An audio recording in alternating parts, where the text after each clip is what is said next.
Halo, selamat datang di podcast Udah Boleh Buka Mata edisi 4 April 2024. Seperti biasa dalam beberapa menit ke depan kita akan secara cepat dan singkat membahas pergerakan bandar di saham-saham yang sedang hot dan juga yang dipilih oleh para follower kami di Telegram pada hari ini, dan kita akan bahas tentunya dalam kondisi udah boleh buka mata. Puji Tuhan, terlepas dari kebijakan FCA dan kebijakan-kebijakan lain oleh BEI, kita sebagai investor retail masih diizinkan membuka mata meskipun sore-sore, malam-malam, ya masih puji Tuhan lah.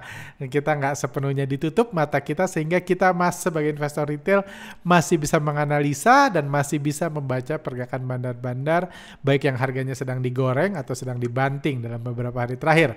Oke, langsung aja kita bahas sedikit dulu tentang IHSG, karena saya sudah lama nggak bahas IHSG. Kalau Anda lihat di sini, ini pergerakan investor asing di IHSG memang sejak pertengahan bulan Maret, investor asing cenderung melakukan aksi profit taking. Anda lihat pelan-pelan sebelum IHSG dibanting, investor asing sudah melakukan profit taking, sudah bergerak turun, dan hari ini sampai beberapa hari terakhir dibanting, tentunya bersamaan juga dengan kekecewaan investor lokal terhadap BEI dan yang lain, membuat kondisi semakin tidak kondusif di market jadi sepi dan investor asing terus menyerap uang investor lokal. Bahkan hari ini IHSG mengalami rebound cukup signifikan, tapi kalau kita lihat pada perdagangan hari ini, investor asing masih melakukan penjualan sebanyak 490 miliar. Jadi memang di sini ini sebenarnya waktu yang tepat untuk investor lokal, orang-orang yang yang anti dengan bandarmologi, anti dengan foreign flow, pencinta laporan keuangan dan lain, untuk membeli saham sebanyak mungkin, menjadi ganjal yang sebaik mungkin buat IHSG, karena asing lagi terus jualan, ya lokal harus beli sekuat mungkin ya, karena kalau lokalnya beli tapi nggak kuat, harganya jatuh seperti ini. Investor asing, lokalnya beli nggak kuat, harganya akan jatuh. Kalau harga semakin nggak kuat, semakin jatuh, tentunya semakin menderita juga investor lokal yang lain. Seperti itu. Kita yang misalnya yang ikut profit taking juga, profit takingnya harganya semakin turun karena lokalnya nggak mampu menjadi ganjal yang baik. Tapi itu sebabnya mungkin hari ini mulai euforia, antusiasme mulai disebar, IHSG dibuat rebound lagi walaupun asing terus jualan. Mudah-mudahan Senin depan, hari Jumat nanti, IHSG masih bisa rally lagi, dan setelah Lebaran investor retail udah dengan semangat baru dan siap kembali ke IHSG, dan kalau mau harus jadi ganjal, investor lokalnya bisa jadi ganjal yang lebih baik setelah fokus lagi ke bursa. Kalau harus cut loss pun semoga bisa cut loss di harga serendah mungkin supaya IHSG bisa naik lagi, karena syarat IHSG naik ya investor lokal harus jualan. Udah ribuan kali kami katakan. Oke. Jadi so far kalau yang mau masuk tentunya belum ya, kecuali Anda mau nyicil pelan-pelan, siap-siap kalau turun lagi, itu ya silahkan aja. Coba belum ada indikasi positif seperti yang terjadi kalau investor asing akumulasi, karena kenyataannya sekarang investor asing distribusi. Nanti kalau naik pun ya seperti ini, asing harus akumulasi lagi, lokal harus jualan lagi, seperti itu. Oke.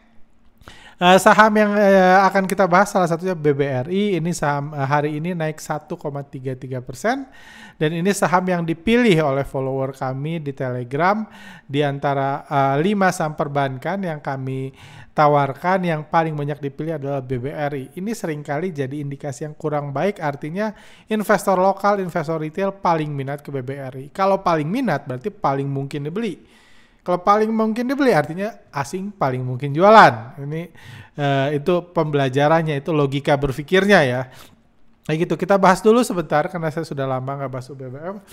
Ketika BBRI dibanting, kalau Anda lihat ini selama 4 hari BBRI dibanting secara bandarmologi, broker yang jualan paling banyak KZ berhasil menyerap 844 miliar dalam 4 hari. Ada BB, ini temannya juga 307 miliar, dan seterusnya. Investor asing secara kesimpulan bandar distribusi besar-besaran, dan para pahlawan bursa, kalau Anda lihat broker-broker di sini, YP, PDAK tentunya enggak, OD, XL, GR, SQ, NN, NIX, CDR, KKEP, ini saya yakin 80% dari investor retail yang nonton podcast ini saat ini itu pakai broker, salah satu dari broker-broker ini. Artinya apa? Artinya di tengah kejatuhan saham ini, para investor pahlawan bursa, investor retail panik selling. Tentunya itu indikasi yang jelek. Karena ingat, kalau mau naik, investor retail harus cut loss, harus jualan ke investor asing. Kalau untuk saham BRI ya.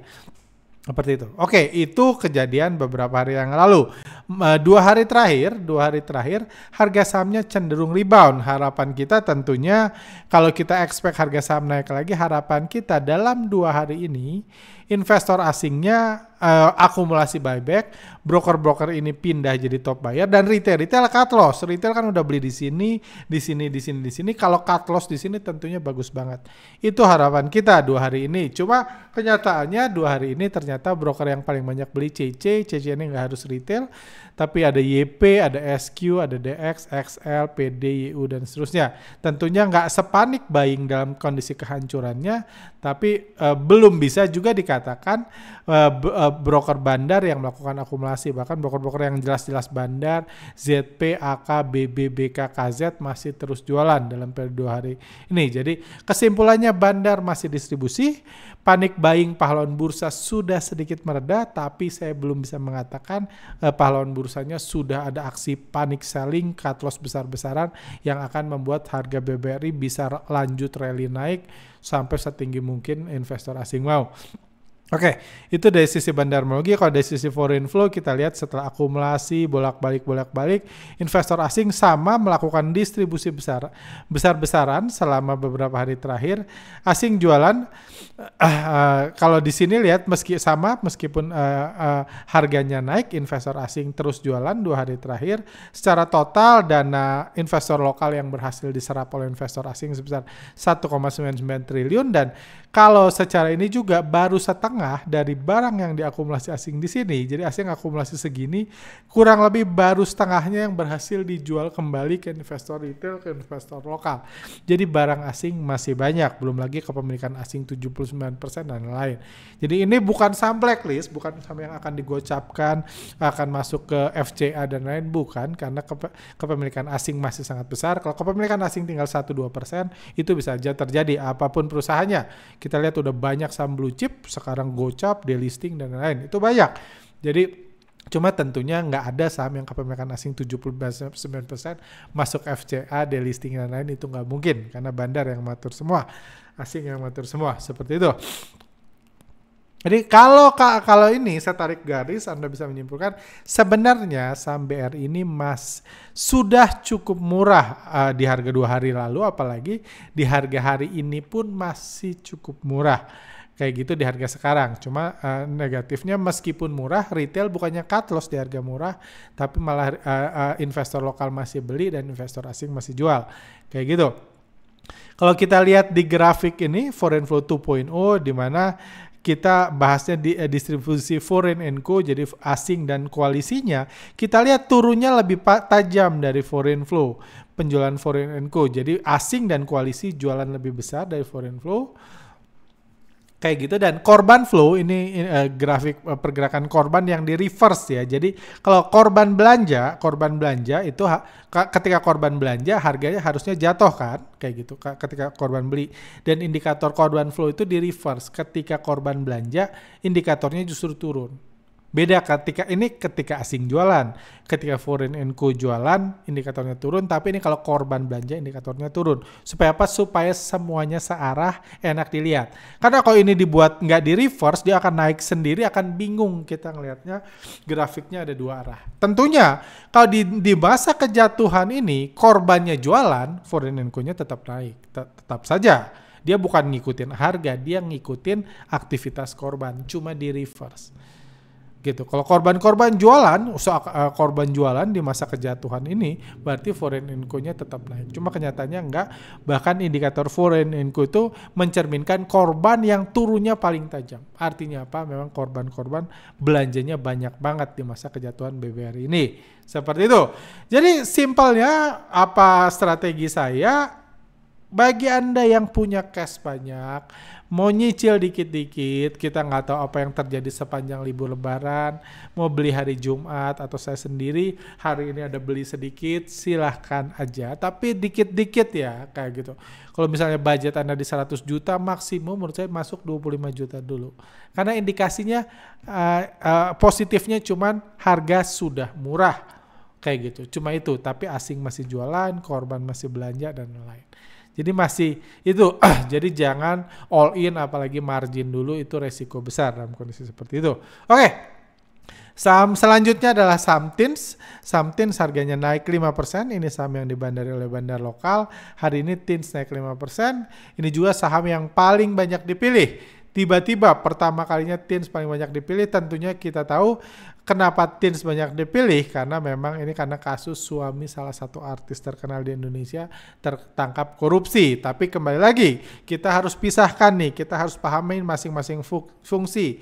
Yang tertangkap korupsi itu sudah pasti bukan bandar saham TINS. Kayak gitu. Karena kalau bandar saham TINS tertangkap KPK, harga saham TINS bisa gocap. Itu sudah terbukti beberapa tahun lalu ketika ada bandar saham ditangkap KPK, harga sahamnya walaupun tadinya 700, 500 bisa turun ke gocap. Begitu juga dengan TINS. Jadi positifnya yang ditangkap KPK itu bukan bandar saham TINS. Kayak gitu. Dan korupsi juga sebenarnya urusan pihak berwajib dengan beliau ini. Nggak ada urusannya sama bandar saham TINS yang menggoreng harga sahamnya, karena bandar hanya fokus menggoreng saham, menyerap uang retail, itu fokus bandar, kayak gitu. Kalau berita soal menyoal kerugian 271 triliun, saya rasa teman-teman saham harusnya udah lebih cerdas daripada teman-teman dari netizen yang nggak kenal.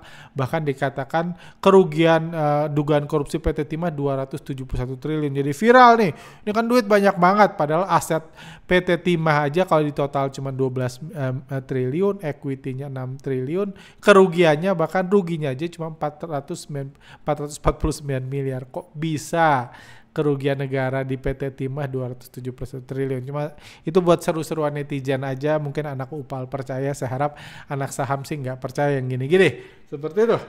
Karena ya itu bukan angka sebenarnya yang dikorupsi, tapi yang nggak ada urusan. Kembali lagi, yang penting buat kita pemegang saham adalah yang ditangkap KPK bukan bandar saham TINS. Kalau dia direksi dan lain itu nggak masalah, udah banyak direksi BUMN ditangkap KPK, harga sahamnya nggak kenapa-kenapa, udah banyak BUMN kena kasus KPK nggak kenapa-napa. Sekarang kita lihat apa yang dilakukan bandarnya, karena kenyataannya harga saham TINS itu sudah bergerak naik. Kalau Anda ikutin kami, TINS pernah sangat kami rekomendasikan di podcast bulan Maret lalu, sudah cuan besar kita sama-sama kayak gitu, dan sekarang harganya bangkit lagi, naik lagi. Kita lihat sejak keluar berita hari Senin dan hari Selasa overall bandarnya akumulasi besar. Kita lihat PDAK belanja dan seterusnya, dan retail jualan dalam jumlah besar kayak gitu. Retail kita lihat jualan, dan 2 hari terakhir tanggal 3 dan 4 hari Rabu dan Kamis. Hari Rabu ada indikasi bandarnya mulai profit taking, hari Kamis bandarnya markup di tengah euforia saham-saham komoditas di markup. Cuma saya bisa simpulkan belum banyak pahlawan bursa yang terjaring oleh bandar dalam aksi mereka beberapa hari terakhir ini. Jadi dibilang akan segera hancur menurut saya enggak juga, karena belum banyak pahlawan bursa yang terjaring dikarungin. Saya rasa enggak juga saham TINS. Cuma kalau dibilang akan naik terus juga ya, kalau nggak ada akumulasi saya nggak bisa ngomong seperti itu. Jadi kalau Anda yang punya, pinter-pinter siap-siap jualan. Kalau yang belum punya ya saya sih nggak nyariin masuk. Saya sendiri udah habis barang saya di TINS. Saya nggak akan masuk lagi, tapi info aja ya, saya punya klien hari kemarin juga saya tahu masih punya TINS, saya saranin jual aja sahamnya kayak gitu. Oke, kalau analisa foreign flow 2.0 kita lihat baik foreign flow, foreign and co dan korban flow semuanya masih naik turun, jadi nggak ada akumulasi yang konsisten. Dan korban flow juga sudah ada sempat beli di harga atas di sini. Ini korban flow ketika beli kan indikatornya turun kayak gitu. Jadi sama, kesimpulannya sama. Saham lain yang pengen saya bahas adalah saham Sido. Ini saham yang saya lupa ini pernah jadi saham menarik atau enggak. Ini saham yang sangat bagus. Saya ingat saya pernah bulan 1-2 bulan lalu harga sahamnya terus naik sejak itu. Hari ini naik 3,2%, ini grafiknya pergerakan harganya hari ini naik. Saham ini kalau Anda lihat sepanjang bulan Maret, bandarnya akumulasi besar, ini ada YP, YU, AK, BB, AI itu akumulasi besar dan pahlawan bursa panic selling. Dan kalau Anda mundur bulan Februari pun saham ini diakumulasi sangat besar. Itu sebabnya harganya, dan harganya bisa dibilang naiknya masih wajar. Kayak gitu. Baru ada perpindahan kepemilikan. Ini ada buyer baru, paid hotel Candu baru, dia pegang 51%. Kayak gitu. Dan hal menarik lagi, di masa penurunan saham Sido pada periode ini, kalau kita analisa bandarmologinya juga terjadi akumulasi. Yang borong ketika turun AK, LG, BB, YU, AI, CC. Jadi meskipun harga turun, biasa yang kalau turun kayak BRI tadi, yang borong pahlawan bursa semua kan. Cuma ini ketika turun, malah bandar yang beli, pahlawan bursa malah cut loss di sini kan. Kalau Anda lihat pahlawan bursa yang jualan di sini. Seperti itu. Dan nggak heran juga 2 hari terakhir harganya naik. Dan kalau Anda lihat 2 hari terakhir, ini pergerakan bandarnya Anda bisa analisa sendiri ya. Simpulkan aja sendiri untuk saham ini dipraktekkan. Kalau kira-kira broker saham ininya seperti ini, bandarnya akumulasi atau distribusi. Itu.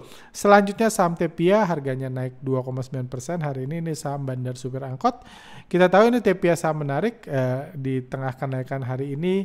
Kalau Anda lihat grafik sahamnya terus bergerak naik dari beberapa bulan dari bulan Februari, dan Tepia juga baru melaporkan catatan kerugian sebesar 485 miliar baru minggu ini kalau nggak salah dilaporkan sepanjang 2023. Jadi ini Tepia ini salah satu perusahaan yang menurut saya bisa dijadikan contoh. Jadi kita tahu Tepia ini orang dulu sih menganggap ini tuh perusahaan petrochemical yang jualan bahan kimia. Cuman mereka kalau jualan bahan kimia rugi mulu tahun 2023 rugi, 2022 rugi 1,8 triliun kalau nggak salah.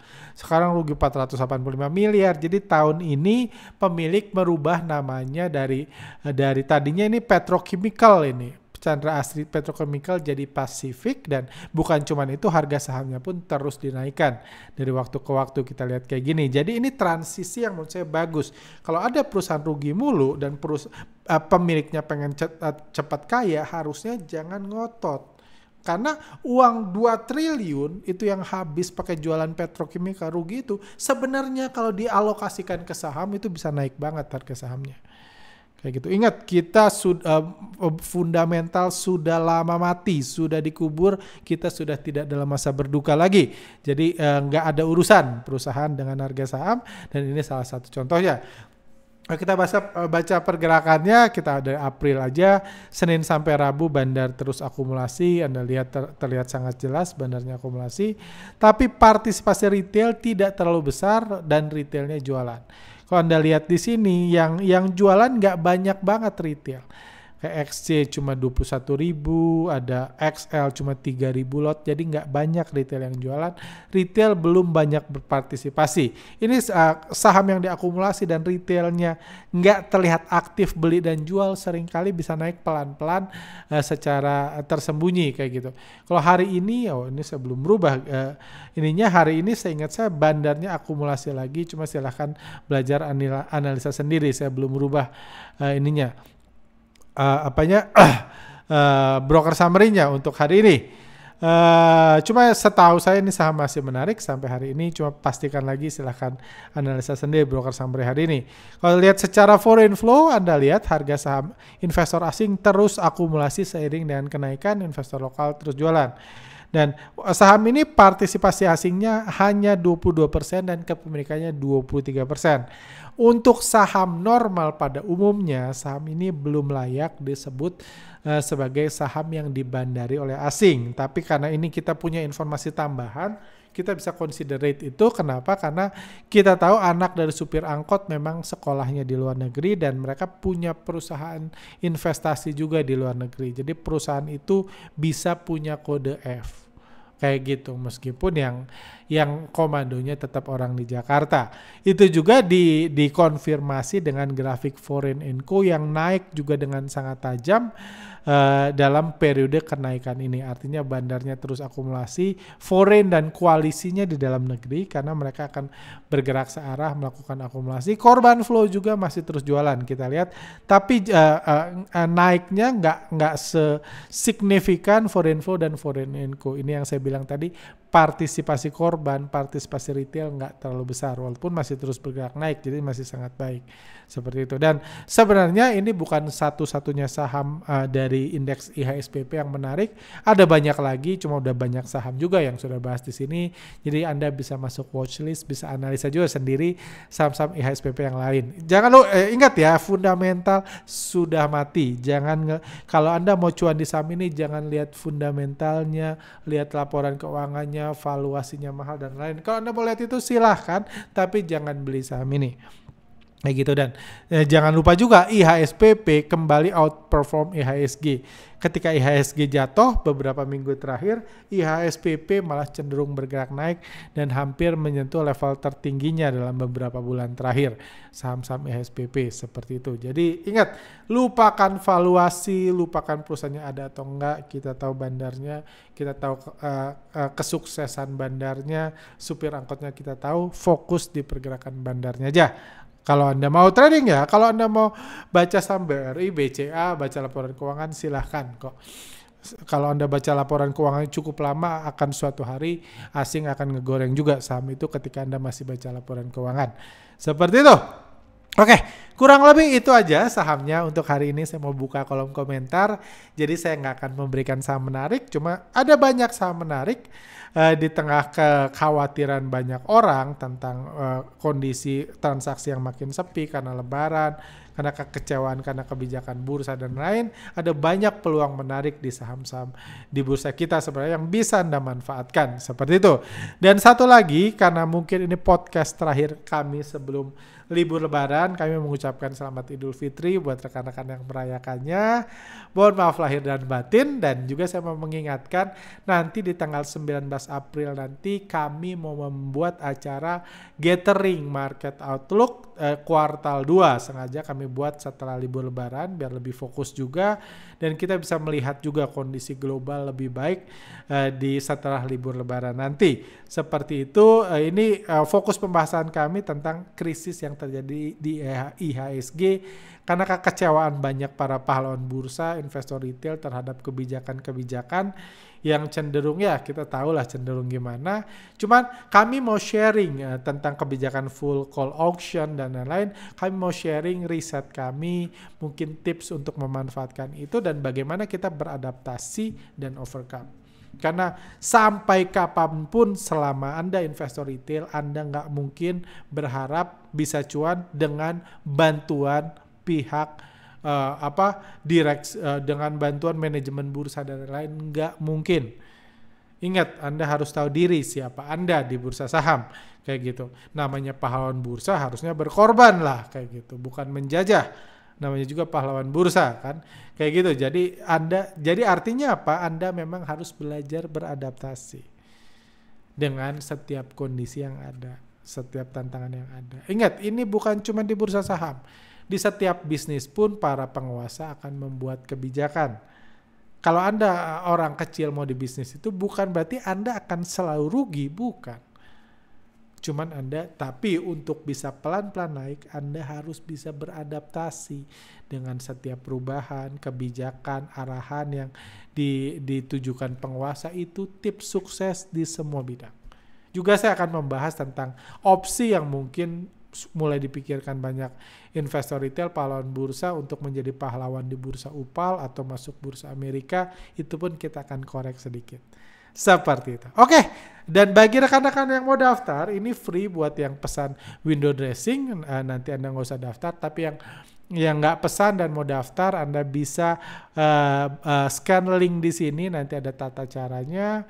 Anda boleh ikut, tapi Anda harus memberikan donasi. Donasinya nanti akan kami buatkan sumur di Nusa Tenggara Timur, di Kupang, di pedalaman NTT sana, di kampung-kampung yang selama ratusan tahun nggak punya fasilitas air bersih. Kami udah buat sekitar 5 atau 7 sumur, kita rencananya mau buat satu lagi. Dan kalau Anda mau berpartisipasi, Anda bisa memberikan donasi dengan cara mendaftar gathering. Donasinya bebas. Setelah Anda memberikan donasi di rekening yang sudah diberikan, dijelaskan di sini, nanti tanggal 19 April Anda bisa bergabung dalam gathering ini. Oke, sampai sini aja. Selamat Idul Fitri buat rekan-rekan. See you next time.